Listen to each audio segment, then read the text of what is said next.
I'm Kenneth Strickland. I am from Arkansas in the United States of America. Kundalini Yoga is the yoga of awareness that focuses on the breath, movement, and meditation together to raise the consciousness of humanity and the person. For me, Kundalini Yoga really helped ground me into my body, focus my mind, and help me to deal with my impulsive nature and my distractedness. Kundalini Yoga for me was a wonderful tool to become aware of my inner landscape and to cultivate mindfulness. It was a long journey towards Kundalini Yoga. It started in college. I went to Duke University and I was a part of the Duke Buddhist community, but I would fidget myself through meditations. I wasn't really grounded or centered. I would just be in my head and not in my body. Until I ran across on my course search Kundalini Yoga and Sikhism taught by Keval Khalsa. At first I was sort of apprehensive being taught by someone named Keval Khalsa, but then I started to really pray about it and meditate on it, and it seemed like the right answer. And in that class, I reached a level of peace in my meditation through my kriyas that really got me hooked. And from there, I took Keval's class again, the spring semester. This time it was just Kundalini Yoga. And from there, I've been hooked on Kundalini since. So Kundalini Yoga is the foundation of the service I do. When working with kids, I start with the breath, move to the posture, and then move to the kriya. My savior for the last 4.5 years that I've been teaching Kundalini Yoga is I've been working with Yoga for Youth North Carolina and teaching Kundalini Yoga to children in Durham, North Carolina and Chapel Hill. And I have worked with 6 elementary and middle school since then, and we have really worked to introduce yoga into schools. I started off teaching yoga in afternoons, and we moved to teaching yoga during the day with a research study. Currently, I am away from Yoga for Youth, going to Naropa University to get my licensed professional counseling degree in mindfulness. So I'm a part of the advisory board. And on that board, we're looking to expand our yoga offering from not only just yoga classes that are in an hour, but 5-minute yoga breaks, and looking at other ways we can do sort of social emotional learning. Last year I had a hard choice to make. I could keep going with my seva, or I could stop, reflect, breathe, and take a break and understand what my seva was about. And I chose to move away from North Carolina knowing that I would go back home to Arkansas and go to school to get my licensed professional counseling degree in mindfulness so that I could do group therapy with the kids. So it meant moving out of my seva into like this weird place where I'm living at home with my mom. And then it meant being a substitute teacher to go to this school.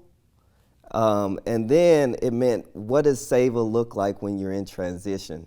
So as a substitute teacher, I have no impact. But I figured out a way that if I do long-term sub, I have more impact. And then my seva shifted into being a teacher for 6 weeks and teaching conscious corners. What does love look like in your body? What does respect look like in your body? What does it mean to breathe? Can you breathe and move your body in sync? And really using the Kundalini breath, the pranayama, as a foundation. And the posture. So when your posture is expanded and you're in your radiance, you're settled and still. And then I moved again, because I'm a sub, to an alternative high school. So my seva shifted, but I think it's still the same. and I'll be back in North Carolina with Yoga for Youth in August. I believe these concepts that Kundalini Yoga present in such an elegant way are fundamental for children because it teaches character, grace, morality, and consciousness, which is necessary in the age of Aquarius to not only gather all the information, but to disseminate and use it for the goodness of this planet. We see a rise in test taking, test scores, all these other metrics for measuring success, but we don't measure the consciousness of our kids. Are they happy? Are they healthy? Are they whole? We don't ask these questions. And so it's imperative that we start to ask these questions, or else we're going to end up with a world that is more focused on technological advances than basic humanity, and the lack of empathy is apparent. What really inspired me down this path is my teacher, Kayville Karkalsa, and her dedication to Yoga for Youth North Carolina. And it's also my family. I come from 4 generations of teachers. My great-grandmother taught at a colored school. My grandfather was a principal at a colored school, and he was one of the first principals at a white school. So I've seen the history of education for my people, African Americans, through my family.